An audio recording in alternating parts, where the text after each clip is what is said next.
पट्टी बांध लीजिए बेल्ट, काफी कुछ मजा आप लोगों को आने वाला है। बात करेंगे joint comprehensive plan of action के बारे में। तो ये काफी इंपॉर्टेंट हमारे लिए आर्टिकल हो जाता है जीएस पेपर 2 के हिसाब से, हमारे पड़ोसी देश क्या कर रहे हैं और कौन कौन से एग्रीमेंट देखने को आप लोगों को मिल रहे हैं। वैसे तो नॉर्मल भाषा में इसको ईरान न्यूक्लियर डील बोलते हैं, पर लेकिन ये बिल्कुल ऐसे है जैसे बजट है ना, बजट बोल दे तो आप लोग नॉर्मल भाषा में बजट बोल दिया, ठीक है। पर लेकिन रियलिटी में लिखा हुआ क्या है उसके बारे में संविधान के अंदर आप लोगों को बोलते हैं उसको एनुअल फाइनेंशियल स्टेटमेंट। तो बजट को एनुअल फाइनेंशियल स्टेटमेंट बोलते हैं। ऐसे ही इसका नॉर्मल नाम क्या हो गया, ईरान न्यूक्लियर डील बोल दिया कि ईरान के साथ में न्यूक्लियर बॉम्ब से रिलेटेड या फिर न्यूक्लियर मटेरियल से रिलेटेड डील साइन की गई। और उसका असली नाम क्या है, साइंटिफिक नेम जो यहां पर बुलाता है joint comprehensive plan of action, यानी कि एक तरीके से एक ऐसा प्लान बनाना जो कि ज्वाइंट हो और कॉम्प्रिहेंसिव है, सब मिलकर काम करें और उसका सॉल्यूशन यहां पर निकाला जाए, चहुमुखी विकास किया जाए, ऐसा बोल सकते हैं। अच्छा इंटरेस्टिंग क्वेश्चन है वैसे ये, आप लोगों से पॉलिटी में इस तरीके के क्वेश्चन भी कई बार बन जाते हैं और इकोनॉमी का तो मिक्स क्वेश्चन आप लोग बोल सकते हैं। जब मैंने बोला यहां एनुअल फाइनेंशियल स्टेटमेंट जिसको नॉर्मली बजट बोलते हैं नॉर्मल भाषा में, ये किस आर्टिकल में लिखा है संविधान के, क्या किसी आर्टिकल में लिखा हुआ है? अगर हाँ तो बताइए कहां लिखा हुआ है, अगर ना तो फिर कोई बात ही नहीं है ठीक है, तो बताइए देखता हूं कौन कौन आंसर देता है। सबसे पहले मैं आप लोगों को लेकर चलूंगा ईरान, जिससे कि आप लोग आर्टिकल को भी अच्छे से समझ पाए। तो यहां पर एग्जैक्ट आप लोगों को ईरान की लोकेशन देखने को मिलेगी, ठीक है। तो ईरान एक ऐसी कंट्री है जो कि काफी इंपॉर्टेंट कंट्री है इस पर्टिकुलर रीजन में, और जब आप लोग इसको थोड़ा सा जूम करके देखेंगे, ठीक है, तो ये कई बार क्वेश्चन भी आप लोगों से यहां पर मैप बेस बन जाता है कि यहां पर ये जो ऊपर वाला पोर्शन आप लोगों को यहां पर दिख रहा है ये क्या है, तो ये कैस्पियन सी हो गया यहां पर, ठीक है। इसके नीचे थोड़ा सा आप लोग आएंगे ईरान के तो आप लोगों को पर्शियन गल्फ देखने को मिलेगा, ठीक है। थोड़ा सा और इधर आप लोग यहां पर आएंगे, इसको थोड़ा सा जूम करेंगे तो और भी कई सारे एरिया हैं, जैसे गल्फ ऑफ ओमान हो गया। ये जो टिप आप लोगों को दिख रहा है यहां पर, ये एक पर्टिकुलर इसको नाम क्या बोला जाता है इस एरिया को, इसको काफी फेमस एरिया है। कई बार क्वेश्चन पूछा गया आप लोगों से कि पर्शियन गल्फ और गल्फ ऑफ ओमान को जो मिक्स करने वाला मिलाने वाला एरिया है उसको क्या बोलते हैं, ये आप लोग बताइए। बाकी मैं आप लोगों को आगे आर्टिकल में चलेंगे तो बताएंगे, ठीक है। ईरान जो है इसको आप लोग ध्यान से देखिए, अगर यहां पर तो इधर पाकिस्तान टच करता है, इधर अफगानिस्तान, यहां पर तुर्कमेनिस्तान, या फिर ये सेंट्रल एशियन कंट्री भी आप लोगों को देखने को मिलेगी, ठीक है। अर्मीनिया हो गया, अजरबैजान हो गया, तुर्की हो गया और इराक हो गया, और नीचे हो गया पर्शियन गल्फ, यानी कि कैस्पियन सी और पर्शियन गल्फ के बीच में हो गया ईरान, जिसकी कैपिटल है तेहरान। ईरान की जो करेंसी आप लोगों को देखने को मिलेगी वो है ईरानियन रियाल, और ये जो एरिया है जिसमें यहां पर ये ईरान पड़ता है इसको बोलते हैं मिडिल ईस्ट। तो कई बार आप लोगों ने मिडिल ईस्ट वाला एरिया, तो ये है मिडिल ईस्ट वाला एरिया। तो यहां पर ये डायरेक्ट आप लोगों से कई बार इससे डायरेक्ट भी क्वेश्चन पूछे जा सकते हैं, मैप बेस्ड क्वेश्चन भी बन जाएगा, और बाकी और आंसर राइटिंग में क्या क्वेश्चन बनेगा उसके बारे में मैं आप लोगों से बात करूंगा ही। जैसे कि क्वेश्चन आप लोगों के सामने, इसको आप लोग अटेम्प्ट कीजिएगा और इसी के साथ में जो भी आंसर देता है एक दूसरे का आंसर रिव्यू जरूर किया करो, ठीक है। बात की जा रही है give a brief account of joint comprehensive plan of action and also discuss the implication for India. तो ये जो सेकंड वाला पार्ट होता है ना, ये एग्जाम में आप लोगों के काम आएगा हमेशा, क्योंकि अगर कोई भी इंटरनेशनल लेवल का कोई इशू है तो हमेशा ये पूछेंगे कि इंडिया के ऊपर उसका क्या इंपैक्ट पड़ रहा है, तो इंडिया के रेफरेंस में देखा जाएगा, वरना दुनिया में क्या क्या चल रहा है सारी चीजों पर थोड़ी ना हम लोग ध्यान रखेंगे। तो भारत पर क्या प्रभाव पड़ेगा उसका हर एक डायमेंशन से अगर बात करें जो भी इंपैक्ट पड़ेगा तो उसको हम लोग समझते हैं। तो ये इंपॉर्टेंट पॉइंट है, ये अलग से डिस्कस करूंगा, इसके बारे में हम लोग काफी डिटेल में बातें करेंगे जिससे आप लोग चीजों को समझ पाएंगे। तो पूरा मुद्दा है यहाँ पर joint comprehensive plan of action के बारे में। तो ये पूरा मुद्दा किसके ऊपर घूमता है, ईरान न्यूक्लियर डील। तो पहले ये न्यूक्लियर क्या है और क्या क्या चीजें होती हैं इसके बारे में हम लोग समझते हैं, फिर हम लोग आगे बढ़ेंगे ईरान के बारे में जानेंगे और कैसे कैसे मुद्दा है यहाँ पर उसके हम लोग समझेंगे।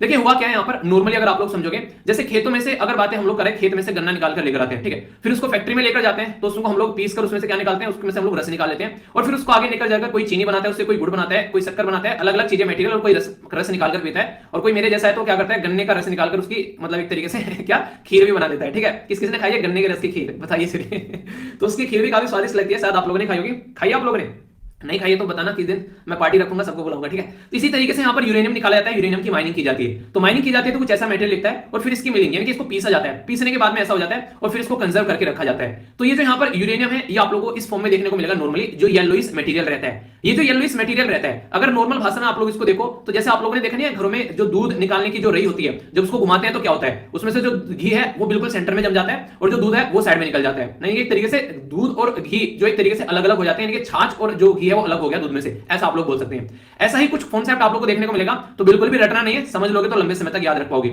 यूरेनियम 235 और यूरेनियम 238, तो ये दो यूरेनियम के आप लोग यहां पर बेसिकली दो कंपोनेंट यहां पर यूरेनियम के देखने को मिलेंगे, जिसके बारे में अभी आप लोगों से बात करने वाला हूं। यहां पर ये चलता कैसे है देखिए, बेसिकली होता क्या है यहां पर, ये जो यूरेनियम है यूरेनियम इसमें फीड किया जाता है, ठीक है। तो ये जो यूरेनियम है यूरेनियम हेक्साफ्लोराइड, इसका नाम याद रखिएगा, इंपॉर्टेंट आप लोगों से क्वेश्चन बन जाए तो थोड़ा सा आगे चलकर, तो यहां से इसको इसके अंदर डाला जाता है, ठीक है। तो फिर क्या रहता है, ये जो हैवियर U238 रहता है, ठीक है, तो सेपरेट कर दिया जाता है लाइटर एक तरीके से U235। तो कहने का मतलब ये है अगर आप लोगों से कोई पूछ ले कि दोनों को अलग हो गया तो एक तरीके से यहां पर जो बात करेंगे तो जैसे कि यहां पर U238 हो गया तो इसको आप लोग बोल सकते हैं ये क्या हो गया, ये बेसिकली मक्खन हो गया, यानी कि जो घी नहीं होता है वो जो बीच में बैठ जाता है, तो ये क्या हो गया, ये नीचे बैठ गया आकर, ठीक है। तो इसको अलग से रिमूव कर दिया और बाकी का जो बचा हुआ U235 है इसको अलग निकाल लिया यहां पर, और ये है बेसिकली टॉप जो कि यहां पर ये मटेरियल है इसको कलेक्ट कर लिया अलग से, और नॉर्मली जब यहाँ पर कोई बॉम्ब वगैरह बनाया जाता है तो यहाँ पर इसी का हम लोग यूज करते हैं। इसमें अगर आप लोग बात करें तो ये एक आइसोटोप होते हैं, ठीक है। आइसोटोप नॉर्मली आप लोग यहाँ पर देखने को मिलेंगे। आइसोटोप और जो आइसोबार, दोनों में आप लोगों को डिफरेंस क्या नजर आएगा? आइसोटोप नॉर्मली वो होता है जिसमें एटॉमिक नंबर सेम होते हैं, और आइसोबार जिसमें वेट आप लोगों को सेम नजर आएगा, एटॉमिक वेट। तो ये डिफरेंस आप लोगों को पता होना चाहिए, क्योंकि ये जनरल साइंस के अंदर डायरेक्ट क्वेश्चन पूछ लिया जाता है। अब यहाँ पर हम लोग बात करते हैं एनरिचमेंट के बारे में। तो एनरिचमेंट देखो, ये तो हम लोगों ने अलग अलग निकाला, तो इसका एनरिचमेंट कैसे होता है? तो बड़े बड़े इस तरीके के बहुत सारे स्टील के ऐसे टेम्पर टाइप में लगाए जाते हैं और इनमें इसको एनरिच किया जाता है, और पूरा एनरिच का जो प्रोसीजर है ये मैं आप लोगों को यहाँ पर दिखा रहा हूँ, ठीक है। तो यहाँ से आप लोगों को देखने को मिलेगा, जैसे ये अभी इसमें डाला गया, जिस तरीके से मैंने बताया ना अभी यहाँ पर, ये पूरा प्रोसीजर जो यहाँ पर मैंने आप लोगों को समझाया, पूरा एनरिचमेंट का प्रोसीजर आप लोगों को देखने को मिलेगा। एनरिच का क्या होता है मतलब, अगर बोला जाए आप लोगों से, एनरिच का मतलब किसी चीज को इंप्रूव करना और अच्छे लेवल पर उसको लेकर जाना। तो इसका एनरिचमेंट क्या है? तो जैसे जैसे एनरिचमेंट होता है और यहां से आप लोगों को ये मिलता है यहाँ पर जो मटेरियल, जिसको U235 यूरेनियम आप लोग बोलते हैं, तो फिर इसको आप लोग एक तो सिविल यूज के लिए यूज कर सकते हैं। मतलब जैसे बड़े बड़े आप लोगों को देखा ना, बड़े बड़े बिजली बनाने के षड्यंत्र लगे हुए हैं, ठीक है। तो इस तरीके से आप लोगों को देखने को मिलेगा, बड़े बड़े प्लांट लगे हुए हैं बिजली बनाने के। तो यहाँ पर यूरेनियम का जो एनरिचमेंट होता है, जिसको घुमाया जाता है, प्योर यूरेनियम बनाया जाता है, वो 3 से लेकर 5% की जरूरत होती है ओनली। पर लेकिन अगर इससे ज्यादा एनरिच करेंगे तो फिर आप लोग बॉम्ब बना लोगे। तो ये जो बॉम्ब बन जाएगा इससे ज्यादा एनरिच करने के बाद में, और ये जो बॉम्ब बनेगा इसमें एनरिचमेंट आप लोगों को लगभग 90% देखने को मिलेगा।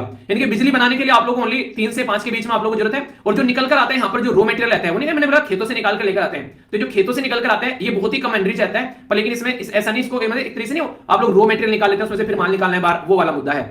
तो जब बम बना जाएगा तो ये 90% एनरिचमेंट देखने को मिलेगा, और ये बम फिर ऐसा आप लोगों को नजर आएगा फटता हुआ। इसका बम का चेहरा देखकर मुझे ऐसा लगा किम जोंग उनका फेस है, ऐसे मुझे फीलिंग आई, क्योंकि जब भी बम के बारे में बात करते हैं आप लोगों ने देखा होगा इसकी हरकतें कि मैं बम फोड़ दूंगा और ये कर दूंगा वो कर दूंगा, तो मुझे एकदम इसका चेहरा याद आ गया। अभी समझते हैं मुद्दा क्या है। ये तो एनरिचमेंट का पूरा प्रोसीजर आप लोगों ने समझ लिया, कैसे कैसे पूरा एनरिच किया जाता है। अब ये पूरा डील क्या है, तो इसी एनरिचमेंट के इर्द गिर्द आप लोगों को घूमती हुई नजर आएगी कि एनरिचमेंट यूएसए कहता है कि ईरान को ये करना है, पर ईरान यहाँ पर इसको करने के लिए तैयार हो जाता है, बम बनाने के लिए, और यूएसए चाहता नहीं है कि यहाँ पर बम बनाया जाए इस तरीके से। तो इसके चलते ये एक ऐसी डील साइन की गई काफी सीक्रेट तरीके से। यहाँ पर जो बराक ओबामा थे और हसन रूहानी थे, ये दो यहाँ पर लीडर थे, तो दोनों के बीच में याराना हुआ। बराक ओबामा ने बोला यार नंबर तो लाओ, हसन रूहानी का बहुत दिन हो गए बात करनी है।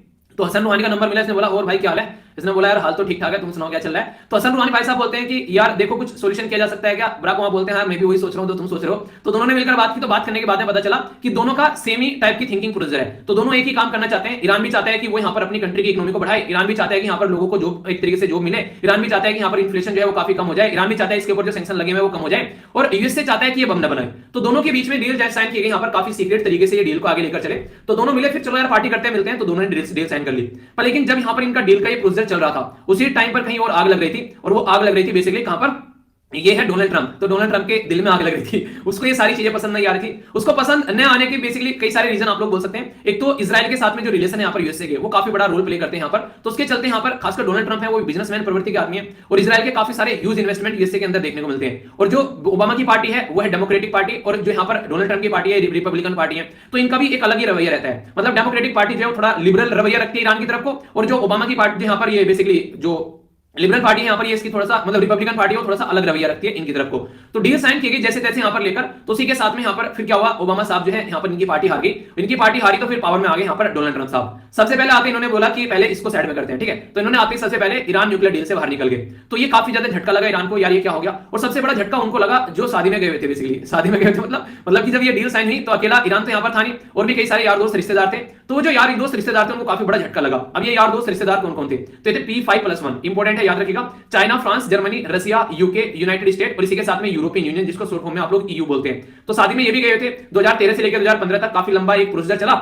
पहले देखने गए दुल्हन को, उसके बाद में चीजें आगे बढ़ी और फिर शादी करा दी। पर शादी कराने के बाद में पता चला कि डोनाल्ड ट्रंप जो है वो यहाँ से बाहर निकल गए। शादी कराने में बिचौलिया था कौन? वो था ओमन। ओमन ने इनकी शादी कराई, और यहाँ पर जब ओबामा और जो बेसिकली ईरान के जो यहाँ पर हसन रूहानी साहब थे मिले, तो इसके चलते क्या था, बहुत ही लंबे समय से एक मिसट्रस्ट चला हुआ था। तो मिसट्रस्ट भी इनके द्वारा दूर किया गया। 1979 में याद रखिएगा, यहाँ पर इस्लामिक रिवॉल्यूशन भी कई बार आप लोगों से एग्जाम में पूछ जाता है। तो joint comprehensive plan of action जो है यहाँ पर, इसमें ये बोल जाएगा कि अब भाई साहब ईरान जो है वो क्या करेगा, अपना जो भी मटेरियल है उसको यूज करेगा ओनली बिजली बनाने के लिए, ठीक है। तो यानी कि बम बनाने के लिए यूज नहीं करेगा, बस बिजली बनाने के लिए यूज करेगा। ईरान ने बोला यार वैसे मुझे बम बना के करना ही क्या है, तुम यार ये सैंक्शन वैंक्शन हटाओ मेरे ऊपर से, हम अपना बिजली बनाएंगे और अपनी जनता को फायदा पहुंचाएंगे और अपना देश के अंदर अच्छे अच्छे काम करेंगे। तो सारी चीजें यहाँ पर स्टार्ट हो गई। तो इसके चलते यहाँ पर एनरिच का प्रोग्राम इन्होंने वो किया, तो फिर ये बोले कि ठीक है हम तुम्हारे ऊपर से सैंक्शन उठाएंगे। तो ये बातें चलती रही और आगे बढ़ती रही। तो उसके चलते चीजें आगे बढ़ती रही काफी लार्ज स्केल पर लेकिन हुआ क्या यहाँ पर, जैसे मैंने बताया अभी, ये डील यहाँ पर पहुंची तो, पर लेकिन प्रेसिडेंट जो बराक ओबामा है इस डील को यहाँ पर रिपब्लिकन पार्टी यानी कि जो यहाँ पर डोनाल्ड ट्रंप की पार्टी थी उसकी पार्टी से काफी क्रिटिसिज्म यहाँ पर फेस करना पड़ा। और यहाँ पर जो न्यूक्लियर डील थी उसको इंप्लीमेंट तो कर दिया उन्होंने, पर लेकिन उसको रेटिफाई नहीं कर पाए, यानी कि पार्लियामेंट से पास कराना था ना, वो नहीं करा पाए। पर फिर भी प्रेसिडेंट है तो हाथ में पावर तो थी, तो एग्जीक्यूटिव ऑर्डर को लेकर इन्होंने जो भी सैंक्शन लगा रखे थे ईरान पर वो सैंक्शन हटा दिए।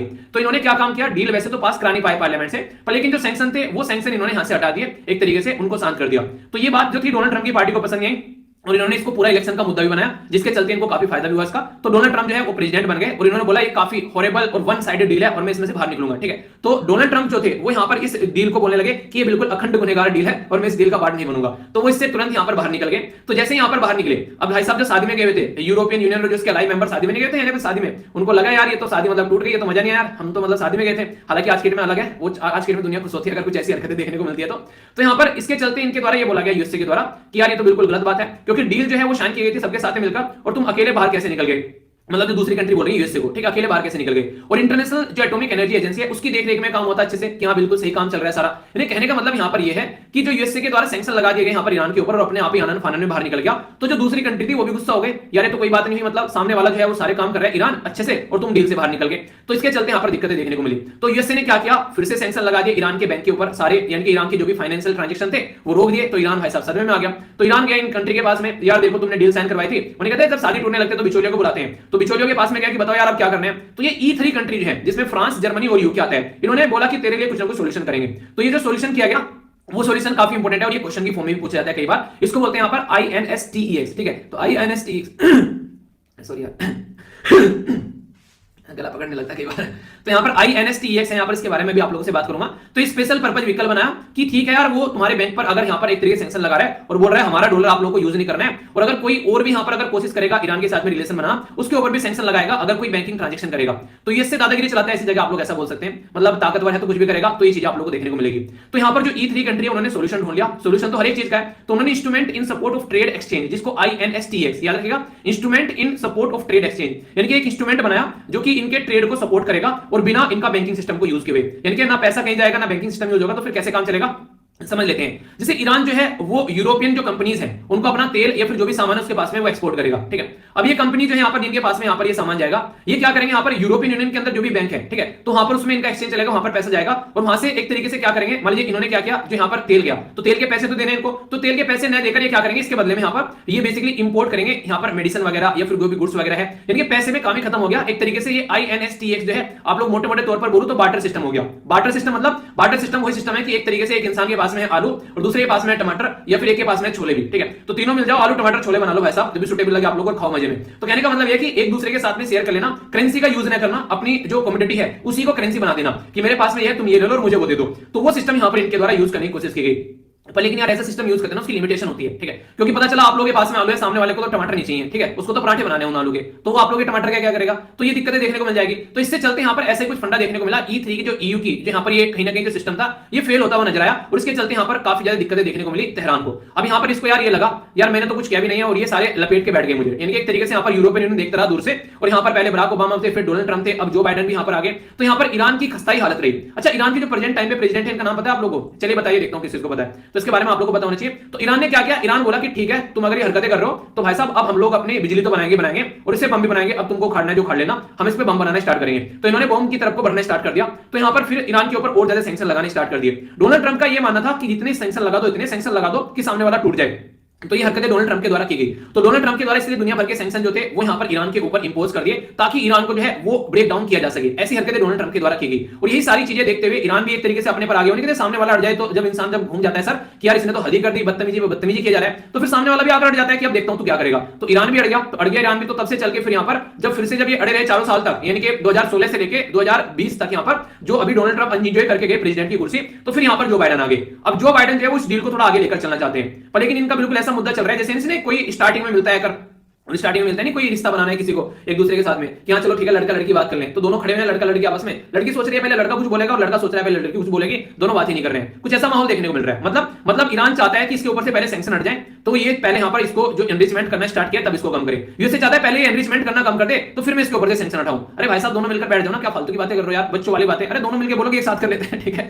तो ये हरकतें देखने को मिलेगी। तो ये तो पूरी राम कहानी मैंने इनकी बता दी जो इनकी मियां बीवी की लड़ाई चल रही है। तो ये लड़ाई चलती रहती है जब तक यहाँ पर कोर्ट में ना पहुंच जाए सर फोड़कर, तब तक आप लोग उसको इग्नोर कर सकते हो, ठीक है। तो यहाँ पर ये हरकतें। आगे बात करता हूं joint comprehensive plan of action का इंडिया के ऊपर क्या इंपैक्ट है। यार हमारे ऊपर इसका काफी ह्यूज इंपैक्ट पड़ता है। अगर चीजें यहाँ पर सुधर जाती हैं तो सबसे बड़ा बात तो है कि रीजनल कनेक्टिविटी बन जाएगी। मतलब क्या है, ईरान जो है वो काफी इंपॉर्टेंट है यहाँ पर, खासकर अगर बात करें बंदर अब्बास पोर्ट है, याद रखिएगा इसके बारे में, जो बेसिकली यहाँ पर जो स्टेट ऑफ हार्मुज है, ये स्टेट ऑफ हार्मुज जो कि पर्शियन गल्फ को गल्फ ऑफ ओमन के साथ में कनेक्ट करता है, इंपॉर्टेंट है, याद रखिएगा, ठीक है। एक है यहाँ पर चाबहार पोर्ट, तो यहाँ पर ये पोर्ट जो है इंडिया अच्छे से यूज कर पाएगा और यूएसए के सैंक्शन से यहाँ पर बच पाएगा, एक तो ये इंपॉर्टेंट है, ठीक है। दूसरा यहाँ पर एक और एरिया जिसको बोलते हैं इंटरनेशनल नॉर्थ साउथ ट्रांसपोर्ट यहाँ पर ट्रांजिट कॉरिडोर, ठीक है। तो ये क्या है, यहाँ पर इंडिया कोशिश करता है कि इंटरनेशनल लेवल पर कनेक्टिविटी बनाई जाए इसके थ्रू, खासकर जो सेंट्रल एशियन कंट्री है उनके साथ में और यूरोपियन से होता हुआ यहाँ तक ये कनेक्टिविटी बनाई जाए, तो ये काफी स्टैंडर्ड रूट हो जाता है, तो आने जाने का व्यापार बढ़ेगा, तो काफी फायदा देखने को मिलेगा। चाबहार पोर्ट के थ्रू होता हुआ इंडिया अफगानिस्तान में भी एंट्री करता है रजनीकांत की तरीके से, पाकिस्तान को यहाँ पर ओवरलैप करके, तो ये भी अच्छा है तरीका कि अल्टरनेटिव रूट बन गया। तो ये तभी होता है जब यहाँ पर यूएसए सैंक्शन लगाए, क्यों? क्योंकि एक तो S-400 पर यूएसए सैंक्शन लगाता है और दूसरा यहाँ पर यूएसए का सैंक्शन आप लोगों को इस पर भी देखने को मिलेगा, जिसको बोलते हैं बेसिकली कार्डसा, ठीक है। यानी कि यहाँ पर अगर ईरान के साथ में हम लोग ज्यादा व्यापार करते हैं तो यहाँ पर यूएसए की जो countering American adversaries through sanction act है, इसका मतलब क्या होता है, अगर कोई यूएसए का दोस्त किसी और के साथ में यहाँ पर व्यापार करता है तो ये क्या करेगा, यूएसए अपने दोस्त के ऊपर सैंक्शन लगा देगा, ठीक है। तो ये बिल्कुल ऐसी है जैसे एक दोस्त दूसरे दोस्त के साथ में रहता है तो कहता है नहीं हम दोनों ही दोस्त रहेंगे तो किसी और के साथ में दोस्ती मत करना, तो हरकतें हैं। तो इससे इंडिया को दिक्कत देखने को मिलती है, तो इंडिया ने अपना काफी लार्ज स्केल पर जैसे ऑयल वगैरह खरीदा करता था वो ईरान से कम भी कर दिया, उसके नेगेटिव इंपैक्ट भी देखने को मिले, क्यों? क्योंकि ईरान जो है वो चाइना की गोद में जाकर बैठ गया, तो सारी हर एक कोई ना कोई दिक्कत किसी न किसी चीज की देखने को मिलती है। तो अब यहाँ पर अगर इनके बीच में रिलेशन बढ़ते हैं और ईरान न्यूक्लियर डील आगे बढ़ती है तो सस्ता तेल मिल जाएगा, एनर्जी सिक्योरिटी हमारे देश की अच्छी रहेगी, तो ये अच्छा रहेगा। इंपॉर्टेंट पॉइंट है, याद रखना हमारे देश में 85% हम लोग लगभग आज के डेट में क्रूड ऑयल खरीदते हैं। क्या आप लोगों को पता है नेचुरल गैस जो है वो बाहर से कितना खरीद कर लेकर आते हैं, ठीक है? बताइए, अभी 2 दिन पहले आप लोगों को मैंने पढ़ाया था, कोई कंफ्यूजन आप लोगों को नहीं होना चाहिए, ठीक है। तो तैयारी ऐसी करनी है प्रीलिम्स मेंस और इंटरव्यू सबकी हो जाए, यानी कि बस आप लोग प्रीलिम्स की तैयारी करके अपना कर रहे हैं बस काम, तो इस तरीके से, और कोई पूछे तो उसको पढ़ा भी सको। अब किसी को पढ़ा दोगे ना तो यहाँ पर अलग अलग एरिया है जहां पर ये ईरान के जो यहाँ पर ये प्लांट चलते हैं, कहां से यूरेनियम निकाल के लेकर आते हैं, कहां पर ये लाकर इसको एनरिच करते हैं, तो सारी फैसिलिटी यहाँ पर दे रखी है। तो ईरान का एक मैप भी मैंने डाल दिया इसलिए ताकि आप लोग को कोई कंफ्यूजन देखने को न मिले। तो बेसिक चीजें सारी बिल्कुल माइंड में क्लैरिटी होनी चाहिए, तभी आप लोग चीजों को अच्छे से एंजॉय कर पाओगे, है ना। अगर कोई दिक्कत होगी तो बताना, इसके बारे में सारे डिटेल मैंने बता दिया आप लोग को काफी अच्छे से। तो इस एक आर्टिकल के अंदर कम से कम 3 आर्टिकल इंक्लूडेड थे। एक रिपोर्ट है गरीबी के बारे में,